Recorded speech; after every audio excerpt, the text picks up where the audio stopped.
পর্যন্ত আমরা যতটুকু শিখেছি ঠিক ততটুকু দিয়েই নেভিগেশন বার তৈরি করা সম্ভব। তো এখন আমরা নেভিগেশন বার তৈরি করব। সো আমরা জানি যে কিভাবে লিস্ট তৈরি করতে হয়। প্রথমে আনাদার লিস্ট এবং লিস্টের মধ্যে আনাদার লিস্টের মধ্যে লিস্ট এবং লিস্টের মধ্যে এ ট্যাগ ব্যবহার করতে হবে। এ ট্যাগ ব্যবহার করার অর্থই হচ্ছে যে এখানে কোনো লিংক দেওয়া, অর্থাৎ আমি এখানে হ্যাশ চিহ্ন দিয়ে রাখতেছি। আমি যদি এখানে লিখি হোম, তাহলে এটা হোম হবে এবং এভাবে আমি বেশ কয়েকটা কপি করে নেব। Home, about us, contact us, join us। Vertically এবং হরিজন্টালি দুইটাই নেভিগেশন তৈরি করা যায়। এই যে এখন যদি আমি এখানে ক্লিক করি, তবে যদি লিংক দেওয়া থাকতো তবে নির্দিষ্ট স্থানে চলে যেত। তো আমি এইটাকে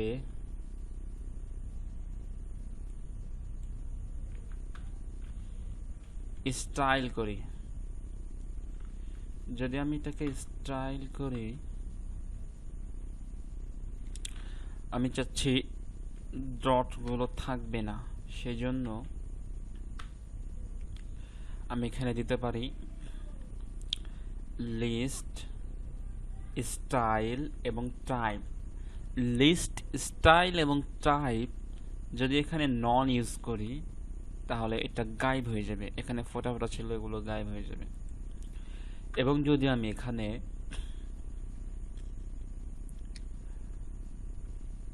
ব্যাকগ্রাউন্ড কালার হিসেবে গ্রে ইউজ করি তাহলে ব্যাকগ্রাউন্ড কালার হয়ে যাবে। এবার যদি আমি এখানে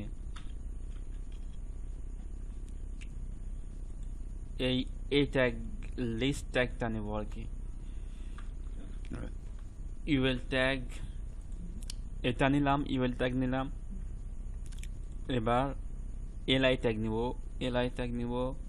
এবার এ ট্যাগ নেব, কারণ হচ্ছে এই যে আন্ডারলাইনগুলো আছে না, আমি এগুলো ডিলিট করে ফেলবো।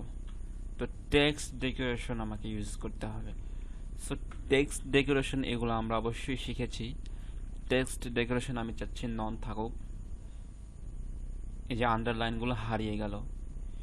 এবং আমি চাচ্ছি যে সবগুলোর প্যাডিং থাকুক।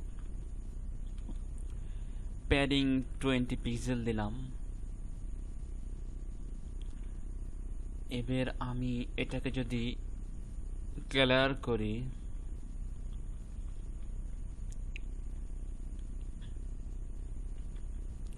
সাদা কালার করলাম, সবগুলো সাদা হয়ে গেল।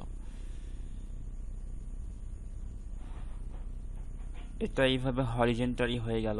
এভাবে নেভিগেশন বার তৈরি করা যায়। সো আমি যদি এইটার ব্যাকগ্রাউন্ড কালার দিই, ব্যাকগ্রাউন্ড কালার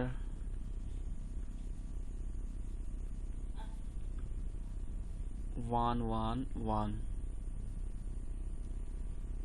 কালো হয়ে গেল।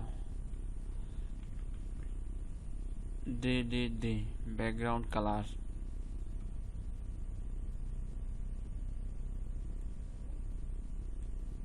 প্যাডিং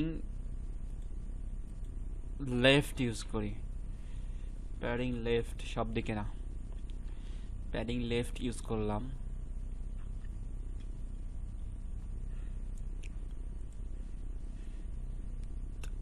এখানে এই ব্যাকগ্রাউন্ড কালারটা যাচ্ছে না, ব্যাকগ্রাউন্ড কালারটা আউট করে দিলাম। তো যাই হোক, এভাবে সুন্দর লাগছে। এটা এইভাবে আমরা হরিজেন্টালি ন্যাভবার তৈরি করতে পারি। যদি এখন আমরা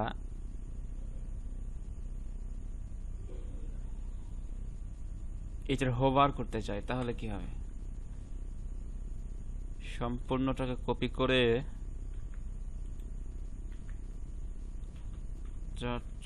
HOV এর হোভার কালার, যে কোনো একটা কালার দিয়ে দিই, হোভার করব, সবগুলো গ্রিন কালার হয়ে যাবে। এই তো করা হলো। সো পরবর্তী টিউটোরিয়ালে ভার্টিক্যালি ন্যাভবার কিভাবে তৈরি করা যায় সেই বিষয়ে দেখাবো ইনশাআল্লাহ।